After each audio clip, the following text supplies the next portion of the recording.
मगाशी बोलता बोलता तू सांगितलंस की यावेळी स्वामींची परीक्षा आहे, पण या सिनेमाच्या निमित्तानं खरं तर पहिल्या सिनेमाच्या निमित्तानं तुझी ही परीक्षा वेगळ्या अर्थाने बघितली गेली.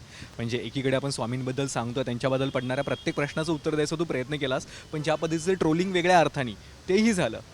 किती लक्ष देतोस या सगळ्याकडे? हे जे ट्रोलिंगकडे लक्ष दिलं तर अरे उद्या काम कधी करणार आपण.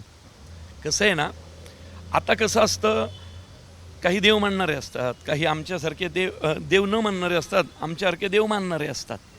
हा लढा काय आजचा आहे का रे? हा लढा पूर्वपार चालत आलेला आहे. ज्याची श्रद्धा आहे ना, आता मी तुला सांगतो, मी 10-11 वर्षापूर्वी देऊळ बंद केला, पण माझं बदललं आयुष्य.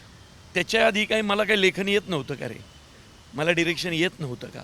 पण धडपड करत होतो, स्ट्रगल करत होतो, इथून तिथून फिरत होतो. म्हणून तर माझ्या बायकोने तिची ॲक्टिंग आणि लेखन दिग्दर्शन सोडून पोलीस डिपार्टमेंटमध्ये नोकरी केली 8 वर्ष, बरोबर की नाही? पण त्या सिनेमानंतर खरंच माझ्या आयुष्यात स्वामी आले आणि मी बदललो. आणि लगेच त्याच्यानंतर पुढच्या 2 वर्षात मुळशी पॅटर्न झाला, 2 वर्षात हंबीरराव झाला, धर्मवीर 1, 2 झाला. सगळं छान झालं. हे बघ, आपले कष्ट असतातच, पण त्याच्या मागं कोणीतरी असतं, ते स्वामी आहेत असं मला वाटतं. ती श्रद्धा महत्त्वाची, ती भावना महत्त्वाची, आणि त्याच भावनेतून तुम्ही हे काम करता आणि खूप उत्तम काम करता. ट्रोलिंगचं तू म्हटलं, ट्रोलिंग झालं पाहिजे. लक्षात ठेव, जे लोक ट्रोलिंग करतात ना, ते आपली स्ट्रेंथ वाढवतात, आपल्याला लढाईची शक्ती देतात. आता मुळशी पॅटर्नच्या वेळी तू पण बातम्या कव्हर केलेल्या आहेत. माझ्या ऑफिसवर हल्ले झाले, काय काय झालं, पण त्या सिनेमाने किती यश दिलं.